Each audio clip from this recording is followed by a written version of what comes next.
Welcome to Free Science Fiction Stories.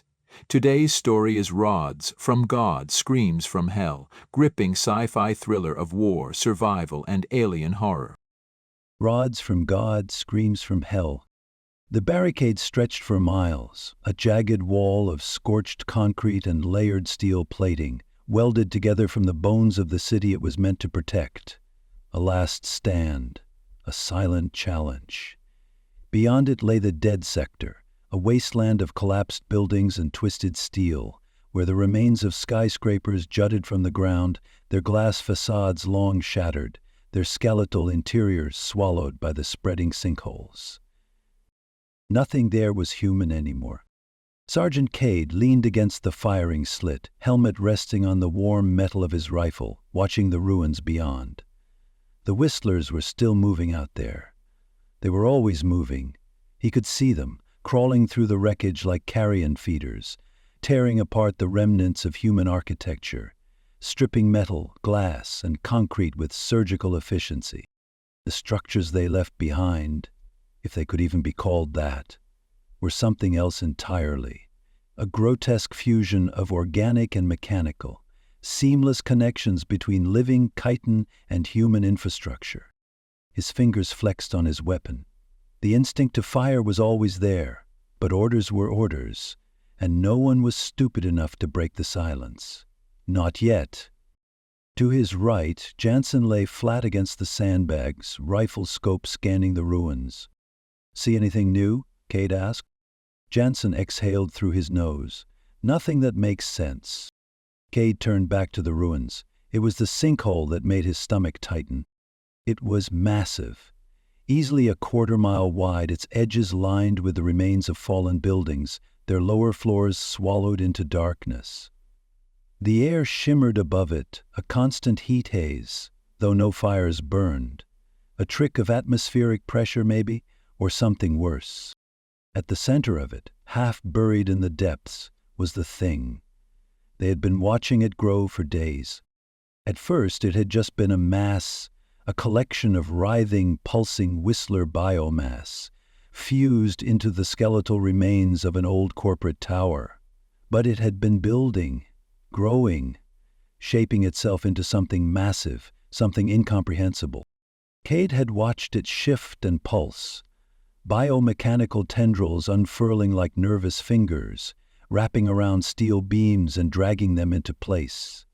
He had seen its glowing veins, the faint pulses running up its chitinous scaffolding, as if it were sending signals through the ruins, communicating with the others. No one knew what it was. No one wanted to. They just wanted it gone. Behind them, footsteps crunched over loose rubble. Dr. Martell approached, her gloved hands tucked into her field jacket, expression unreadable. She had been silent for most of the day, watching the Whistlers through the magnified feed in the ops tent, taking notes, studying. Jensen shifted, keeping his rifle aimed at the ruins. "Well, Doc, got a theory?" Martell stood at the edge of the barricade, looking out. "A dozen," she murmured. "None of them good." Cade resisted the urge to sigh. "Pick your favorite." Martell hesitated, then nodded toward the sinkhole. "They don't just destroy. They reshape. They take what's already there and change it." She exhaled. "Whatever that thing is, it's a foundation." Cade stiffened. "Foundation for what?" Martell didn't answer immediately. She watched the ruins, the creatures working tirelessly in the distance, the way they carried their scraps of metal and organic matter toward the thing in the sinkhole, feeding it, letting it grow. Then, softly, too softly, she said, "A city." A heavy silence settled between them. Jansen scoffed, but there was no humor in it. "You think they're going to build a new city?" "I think they've already started," Martell murmured. "I think it's just not finished yet." Cade watched the sinkhole, the pulsing structure within it, the darkened ruins stretching beyond. He had seen Whistlers repurpose vehicles, buildings, entire blocks into their own twisted design. But this was different. He adjusted his grip on his rifle, his stomach twisting. Something was coming. And they were still waiting. And that had been the worst part. Cade had fought in enough battles to know that the action, the raw, desperate struggle for survival, was nothing compared to this. The sitting, the watching, the endless silence where nothing happened, but everything felt like it was about to. He looked down the barricade stretching in both directions, a reinforced wall of steel, concrete, and salvage wreckage, hastily built and constantly reinforced. Behind it, soldiers lingered in restless groups, some perched behind mounted turrets, others leaning against stacked sandbags, their weapons cradled in tense grips. There was no talking, at least not much. The conversations that did happen were low, voices muffled as if speaking too loudly might wake something up. Cade sat on an overturned supply crate, rifle across his lap, watching a group of runners weave between the defensive positions. Thin, fast soldiers, the kind that knew how to survive by being invisible, carrying messages in handwritten notes because electronic comms were unreliable this close to the dead sector. He wiped sweat from the back of his neck. It wasn't hot, not really. But his body didn't care about regulation. It knew where they were, what was waiting beyond the barricade. It could feel the tension pressing in, a coiled spring of anticipation that never quite released. Jansen sat a few feet away, crouched over his rifle, stripping and cleaning it for the third time that day. His hands moved mechanically, but Cade saw the way his shoulders hunched, the way his eyes kept flicking up toward the ruins, like he expected to see something watching them from the collapsed buildings. Dr. Martell sat with her back against a stack of supply crates, her datapad resting on her knees, though she hadn't typed anything in a while. She wasn't writing reports, not anymore. She was waiting, just like everyone else. The worst part? The Whistlers were waiting too. Cade had seen them across the dead sector, shifting through the ruins like shadows with purpose. They weren't attacking, weren't even acknowledging the human defenses, and that was unnerving. It meant they weren't ready. It meant they had a plan. Jansen let out a slow breath. "This is going to break soon," he muttered, reassembling his rifle. Martell glanced up. "How do you know?" Jansen smirked. "I don't, but we've been here long enough. Nothing stays quiet this long unless both sides are planning something." A murmur passed through the soldiers at the barricade as another runner arrived, weaving through the defensive line, carrying another message. Cade watched as it was handed to one of the officers, a short, hardened man named Lieutenant Griggs, who took one look at it and tensed. Cade felt it before it was said. Something was finally about to happen. Lieutenant Griggs' expression remained stone-faced, but Cade saw the slight shift in his grip, the tightening of his jaw.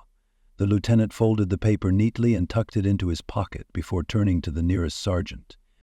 "Gather the squads, now, and be quiet about it."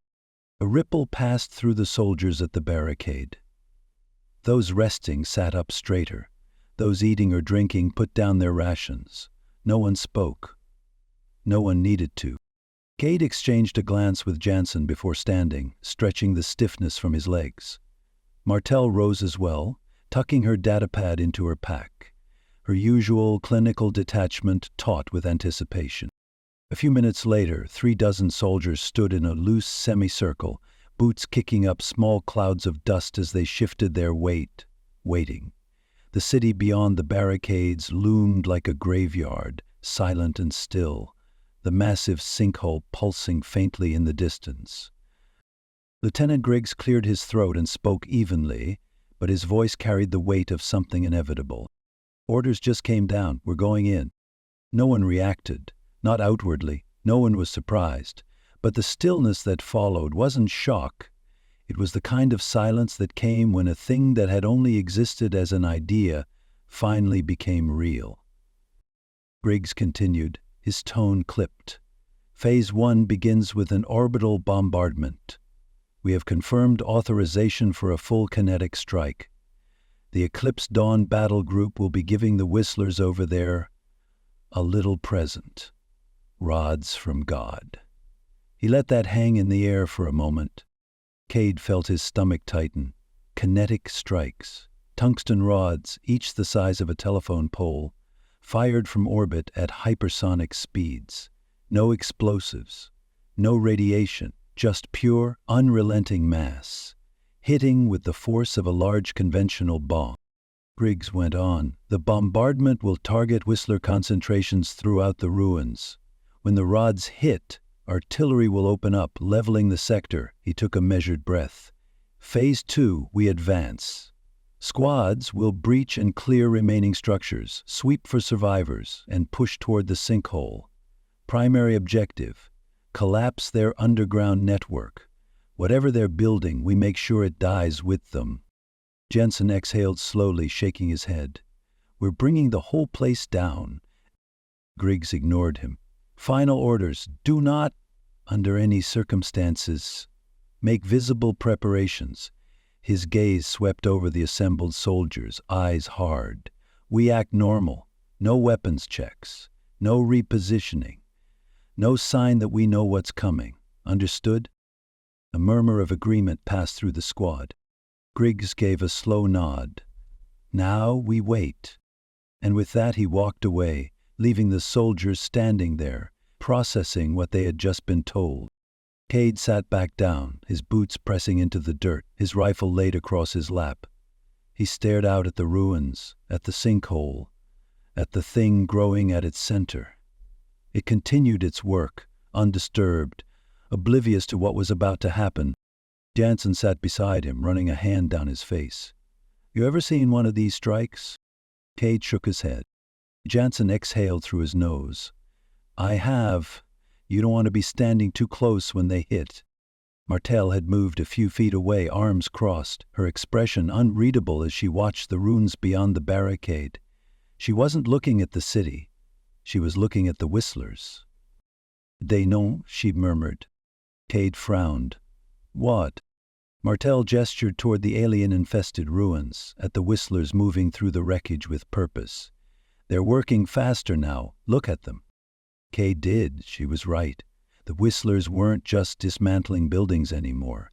They were moving faster, more urgently, dragging their biomechanical scaffolding toward the sinkhole, layering more material into whatever structure they were building. They're accelerating the process, Martel continued, her voice low. It's like they're trying to finish something before we can stop them. Maybe they know something is about to happen. Cade's grip tightened on his rifle. The sinking feeling in his gut grew heavier. They were on a timer now, and the first strike was about to fall. The waiting was over. The first impact came like the fist of a god. No sound, no warning, just a flash of white-hot light in the distance, followed by an explosion so powerful that it seemed to rip the air apart. The ground lurched, the barricades groaned, and a deep, resonant shockwave rolled through the ruins like thunder, tearing free from the earth itself. Then the next one hit, and another. Rods from God. Massive tungsten projectiles, each the size of a skyscraper's support column, falling from low orbit at hypersonic speeds. No nuclear payload, just kinetic energy, pure and unrelenting, crashing into the Whistler-infested ruins with the force of a large bomb. The skyline of the dead sector collapsed in on itself. Buildings that had stood since before the war, abandoned skyscrapers, bridges, the husks of once thriving city blocks, simply disintegrated. Towers imploded as the shock waves ripped through their foundations, sending cascading walls of glass and steel plummeting into the streets below. The sinkhole, the monstrous wound in the city's corpse, the thing that had been growing, spreading, swallowing entire districts whole, began to cave further inward. Chasms split open, massive slabs of pavement and steel framework collapsing into the abyss, sending plumes of debris rocketing into the sky. Cade watched in stunned silence, gripping the edge of the barricade as the Whistler construct shuddered in the wake of the devastation. It had been growing, a grotesque fusion of alien and human architecture. A structure that pulsed like a living thing at the bottom of the sinkhole. Now it was breaking apart. A piece of the organic metallic scaffolding snapped free, tumbling into the collapsing sinkhole. The structure twitched, shuddering violently, its biomechanical veins glowing erratically as it tried to hold itself together. But the bombardment wasn't done yet. More tungsten rods fell from the sky, their impacts ripping the city open. The ruins became a storm of flying shrapnel, entire blocks obliterated in an instant. Fires ignited from ruptured gas lines, thick clouds of smoke rising into the air, mixing with the dust and debris. The sinkhole had widened by nearly a third, swallowing more of the sector, its edges now a jagged, shifting maw.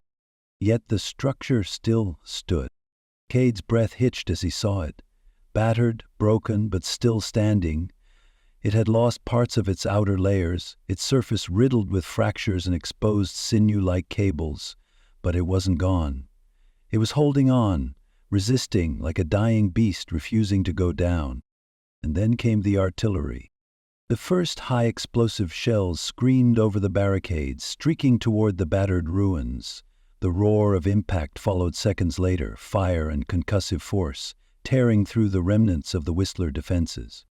More explosions rippled through the dead sector, shock waves rolling across the ground, rattling everyone's teeth. The staccato of distant machine gun fire joined the symphony, the first sign that squads along the perimeter were already advancing. Jensen swore under his breath, lowering his rifle from the barricade's edge. That thing should be gone. Kay didn't answer. His eyes were locked on the damaged but still standing structure, the partially collapsed sinkhole, the ruins still crawling with movement despite the devastation. The bombardment was over, and now they had to go in.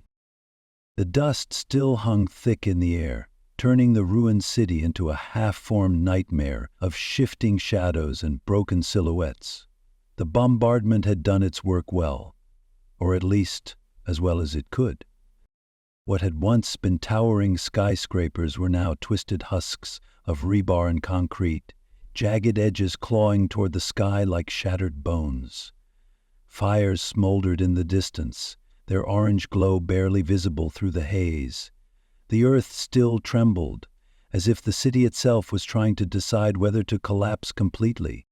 Cade's helmet display flickered with squad movements, heat signatures, and structural warnings, but most of the information was useless.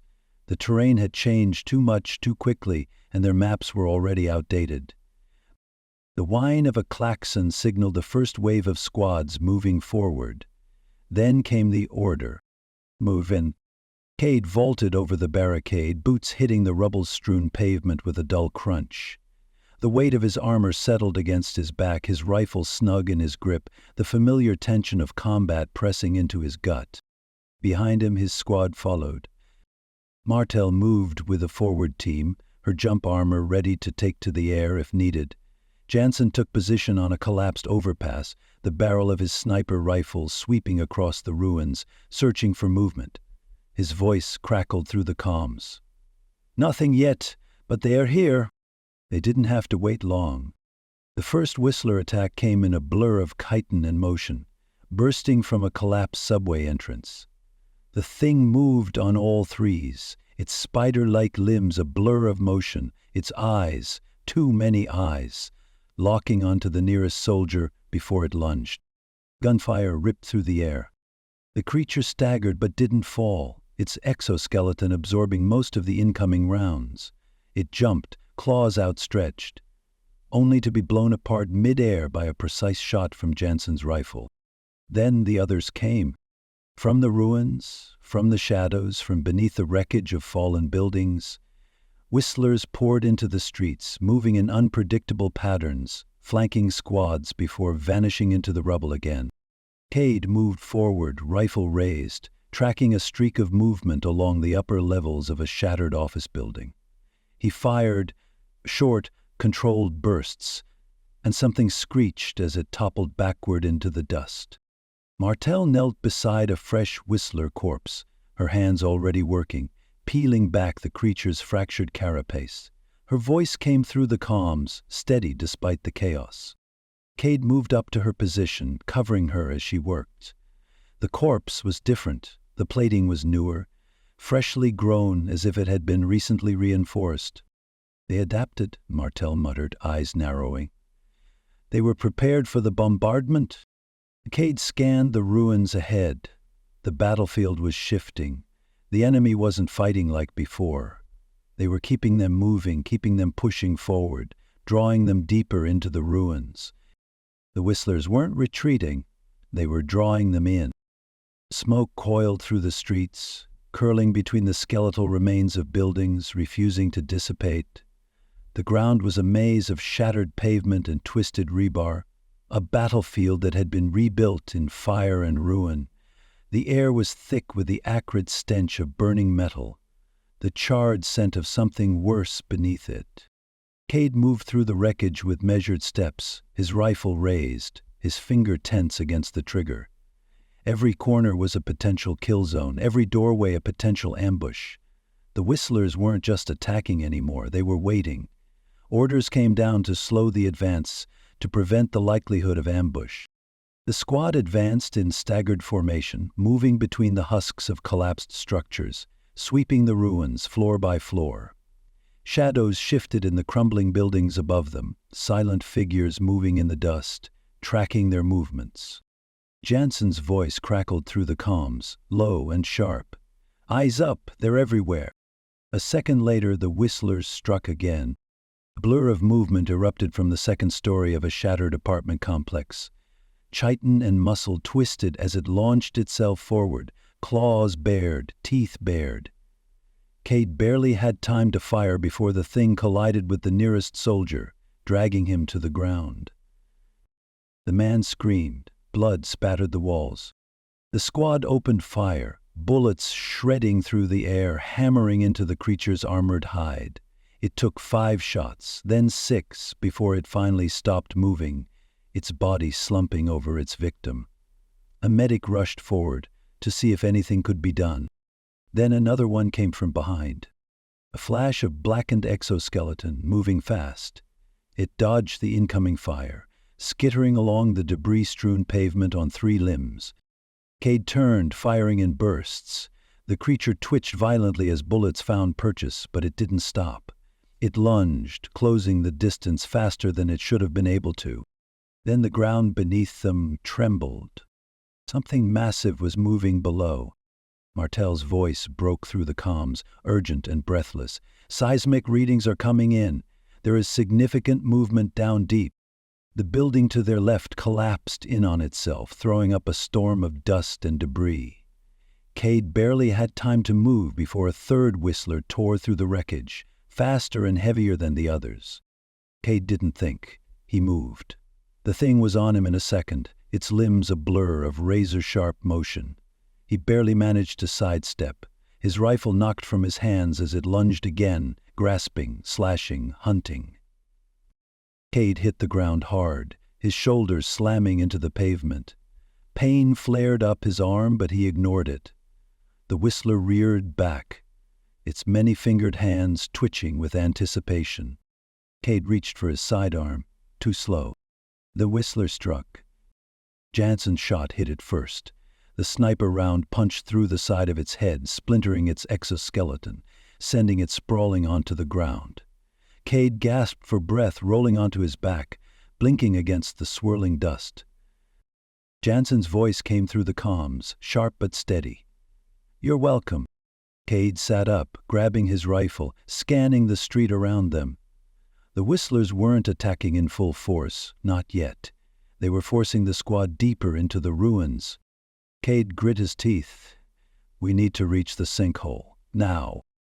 The air vibrated with tension, the ground shifting beneath their feet as Cade and his squad pushed toward the gaping maw of the sinkhole. What had once been a city square was now a wound in the earth, its edges crumbling, its depths obscured by shifting layers of mist and smoke. The thing at its center still pulsed, its biomechanical form partially collapsed from the bombardment, but it was still clinging to life. its unnatural sinews keeping it fused to the skeletal remains of human architecture. The engineers worked quickly, setting the charges along the sinkhole's perimeter. Heavy, compact explosives placed at key stress points, designed to bring the entire structure down in one cataclysmic collapse. Cade watched as one of them knelt by a rusted support beam, attaching the final detonator to the last of the charges. A shriek echoed from below, not just one, a chorus. Cade turned, heart hammering as the whistlers surged from the tunnels, the final defenders, the last remnants of whatever force had survived the bombardment, clawed their way up from the sinkhole, shrieking, moving in a desperate, violent frenzy. They knew what was coming. They were trying to stop it. Gunfire ripped through the air, cutting into the first wave. Jansen was on the outer perimeter, his sniper rounds tearing through Whistler's skulls with pinpoint precision, while the rest of the squad laid down suppressive fire, forcing the creatures back toward the crumbling abyss. A Whistler tore through an engineer, blades cutting through flesh and bone before Cade's rifle found its head, a burst of automatic fire sending it toppling into the sinkhole. Another climbed up from the ruins, its carapace reinforced with grotesque layers of fused metal and organic plating, its body twitching with half-severed nerves, like it had been broken and reassembled for one final charge. Martel was shouting something, her voice lost beneath the roar of the collapsing city. The last detonator was set. Cade's radio crackled. "All charges live. Fall back." He waited a few seconds for everyone to try to clear the blast area. He slammed his fist against the button. The explosions detonated simultaneously. A thunderous roar erupted as the charges ripped through the sinkhole's foundations, sending shock waves tearing through the remaining structures. The ground gave way, massive fissures opening as entire buildings collapsed inward, sucked into the abyss. The Whistler tunnels imploded, their network ripped apart in an instant, sending hundreds of alien bodies tumbling into the darkness below. The massive Whistler construct trembled at the sinkhole's center, its pulsing, glowing veins flickering in and out of existence, its fused scaffolding snapping one by one as the weight of the collapsing city dragged it downward. Then it fell. The ruins buckled inward, and the Whistler monstrosity disappeared into the black. The force of the collapse sent a shockwave through the ground, throwing Cade and his squad backward as clouds of smoke and dust surged outward, blotting out the sky. Cade hit the pavement, coughing against the choking dust, the heat of the blast still radiating from the broken earth. For a long moment there was nothing but silence. Then, a slow, distant groan, the final death rattle of a city devoured. Cade exhaled, rolling onto his back, staring up at the swirling dust. It was over. At least, that's what he told himself. Martel knelt beside another one of the Whistler corpses, her hands moving methodically as she peeled back the shattered exoskeleton, exposing the biomechanical tissue beneath. The thing was still warm, its internal fluids leaking out in sluggish, glowing streams, soaking into the rubble around it. She had seen countless Whistler bodies before, had spent years dissecting them, studying their physiology, mapping the way their biology and technology fused together. But this one was different. The plating was denser, the organic metal interfaces more refined, as if the creature had adapted itself in real time, reshaping its own body to withstand the bombardment, the gunfire, the sheer violence of war itself. It was quite an advancement over others she had examined. They had always evolved, that was the terrifying part, but now, standing amidst the ruins, Martel realized the truth clawing at the edges of her mind. The Whistlers had not just been surviving, they had been preparing. She turned, scanning the battlefield. The sinkhole had been collapsed, buried beneath countless tons of debris, its tunnels sealed. The Whistler structure at its center had been destroyed, or at least buried. But the unease wouldn't leave. They had been building something, that much was obvious, but had they been constructing a weapon, a breeding ground, a communications hub? Or was it something worse? Something they had already finished. Cade stood a few feet away, arms crossed, watching her with a skeptical gaze. "Dead is dead, Doc." Martel didn't respond right away. She knew that wasn't true. Nothing about the Whistlers ever truly died. Instead, she turned toward a partially buried structure, the twisted fusion of alien material and human ruins, still jutting out from the collapsed sinkhole. The bombardment had crippled it, but it was still intact, still there. Cade followed her gaze, shifting his weight. Martel exhaled slowly. "I think we don't know what we just buried." Cade said nothing, but she saw the way his hand tightened on his rifle, his eyes lingering on the crater. He wanted to believe it was over, but he wasn't sure anymore. Night fell over the ruins like a shroud. The fires had burned low, the embers fading, leaving only the skeleton of the city behind. The sky was a sheet of black, empty of stars, the dust clouds still lingering, blotting out the heavens.